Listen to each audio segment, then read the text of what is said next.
Bookish Malaysia. I think that's how you say her name. Sorry if I mispronounced it.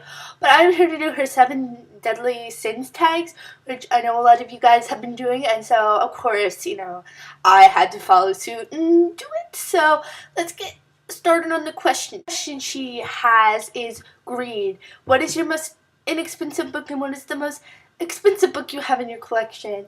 And so for the most inexpensive, it's pretty much like a lot of books because I shop at discount bookstores a lot, and there's this one bookstore which I made a video about where they sell books for like 50 cents to $1.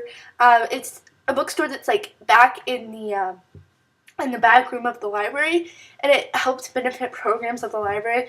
So I try to shop there as much as I can, and I found so many great books for like $1 and they're in like perfect condition. So a lot of those books are most inexpensive.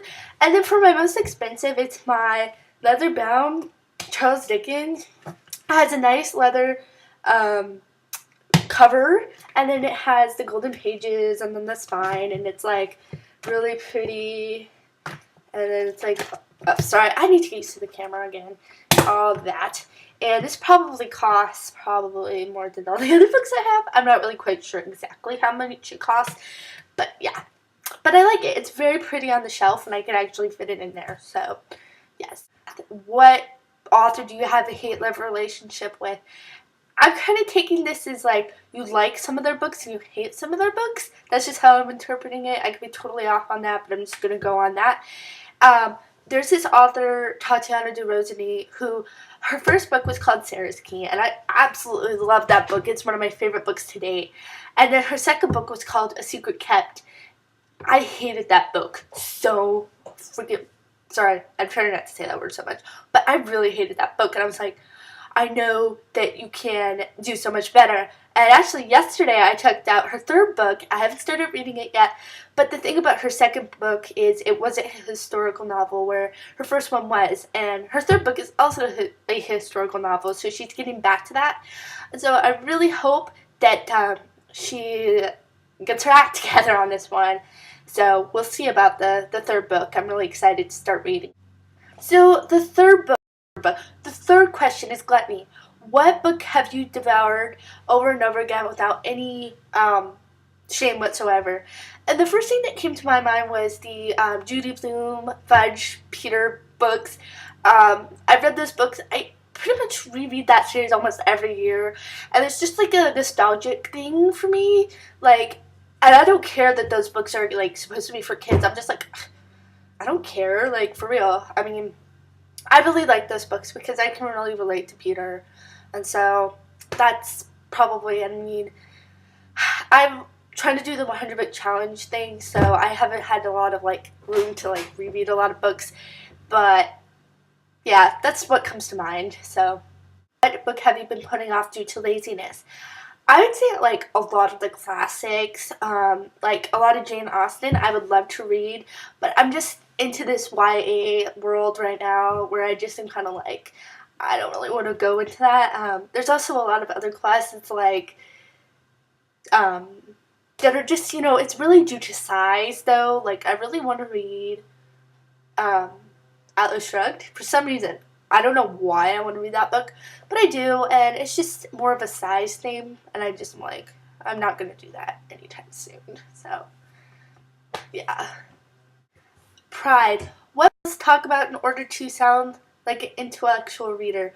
I think like a lot of the classics, like for instance, the one that's really coming to mind is like, Catcher in the Rye. I feel like whenever I talk about that book with somebody who also really likes that book, I'm just like, remember that part?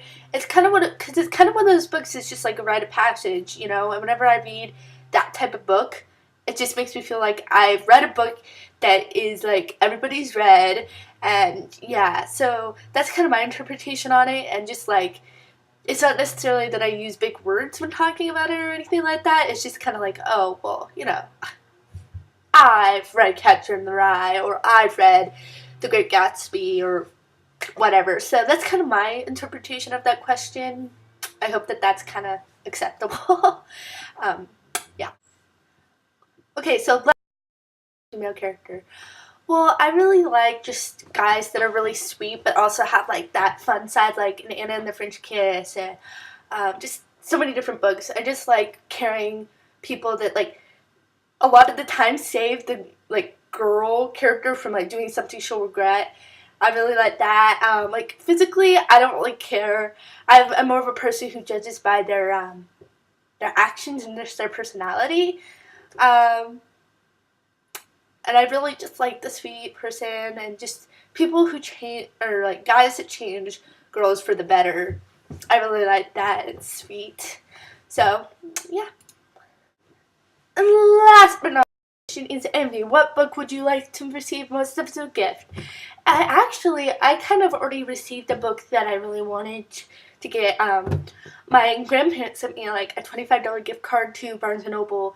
And I really want to take it Where Things Come Back by John Corey Whaley. I've been wanting to read that book for so long, ever since The Ginger Book Nerd, which I will link his channel and then possibly the video below. When he interviewed John Corey Whaley, I was like, I really want to read this book. And I got it as a gift, so I kind of feel like my wish for that is already fulfilled. But I know that there's probably books out there that I'm not thinking about that I really would like to get for a gift. Well, thanks for watching.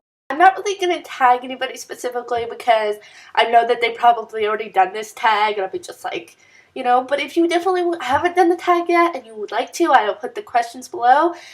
Be sure to post it as a video response to not only my video, but to the original video. Yeah, and all I have left to say is DFTBA.